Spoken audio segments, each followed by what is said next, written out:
Hey, welcome back, guys. First RV here, back with part 5 of our Mission Command series. And today we're talking about subordinate decision making. Okay, so this is pretty much just an overview. Like I said, a lot of these first videos we're building into the actual mission command of command and control and how to apply it and the principles and such. So if you're new to the channel, make sure you hit that like and subscribe button. I hope you guys are enjoying the video series so far. Like I said, this is going to be a lot of content, but I'm excited about it because like I told you in the first video, this is something I'm extremely passionate about and I've seen work for me throughout my military career. So without further ado, let me go ahead and jump into the PowerPoint and we're going to get started. If you're new to the channel, make sure you hit that like and subscribe button. All right. All right. So subordinate decision making. Right, so subordinate decision making, okay? Successful commanders anticipate future events by developing branches and sequels instead of focusing on details better handled by subordinates during current operations, okay? We need to make sure that the higher the echelon, the more time commanders should devote to future operations, okay? And the broader the guidance provided to subordinates. Subordinates empowered to make decisions during operations unburden higher commanders from issues that distract from them, just like we talked in the previous video. Giving our subordinates the ability to flex their left and right limits, you will pay dividends. Command allows these commanders with the best situational understanding to make rapid decisions without waiting for higher echelon commanders to assess the situation and issue orders. We need to understand, and you're going to hear me say this 1,000 times, the commander's intent. All right, discipline initiative. Commanders delegate appropriate authorities to deputies, subordinate commanders, staff members based upon judgment of their capabilities and experiences.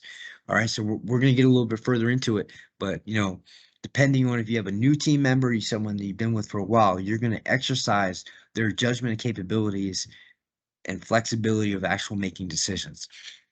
Delegation allows subordinates to decide and act for their commander in specific areas. Delegating decision-making authority reduces the number of decisions made at higher echelons and reduces response time at lower echelons. So what I'm saying is, in addition to determining the amount of decision-making authority they will delegate, commanders also have to identify decisions that are their sole responsibility and cannot be delegated, okay? So depending on certain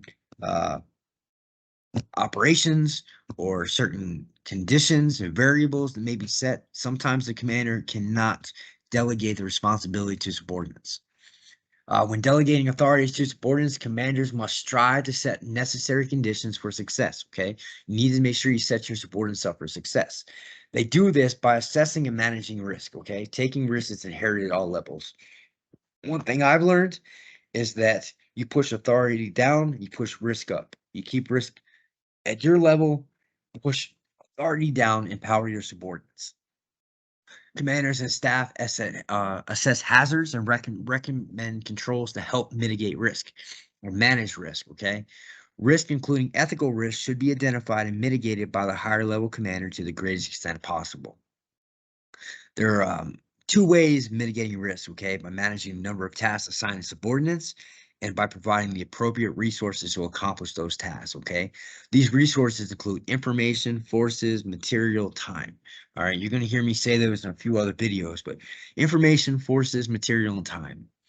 While commanders can delegate authority, they cannot delegate responsibility, okay? Subordinates are accountable for their actions, okay, to their commanders and delegate authority, but commanders remain solely responsible and accountable for the actions of their subordinates. Mutual trust. This is we're talking about building mutual trust. Decentralized execution is the delegation of decision-making authority to subordinates so that they make and implement decisions and adjust their assigned task rapidly. All right. Rapid changes, situations uncertain are inherent in operations where commanders seek to establish a tempo and intensity that the enemy forces cannot match. Also, you're talking commanders determine the appropriate level of control to include delegation of decisions and determining how much execution to employ.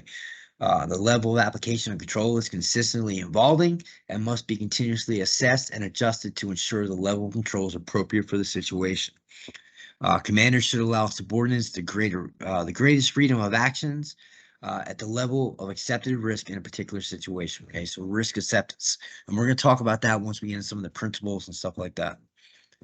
Different operations and phases of operation may require tougher or more relaxed controls. Operations require close synchronization. Some examples of this, combined arm breaches, air assaults, wet gap crossings. These are just some things that require more control. Operations that do not require close coordination of multiple units, such as movements to contact or pursuit, offer many opportunities to exercise initiative.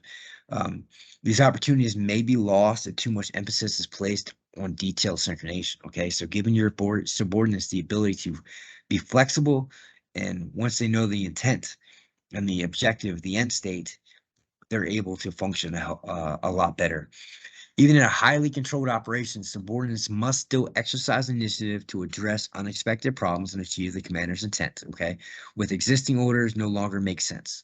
So when all things go to hell, we need to reassess. We're constantly reassessing. So this is the thing I took out of ADP 6.0, right? So more control, less control. So situation, unit cohesion, level of training, level of trust, shared understanding, rules of engagement, required decision, appropriate to, right? So let's just look at the level of trust. So if you have someone that's been in your unit for a long time, okay, you're going to have show less control towards that person or team because their trust has been established.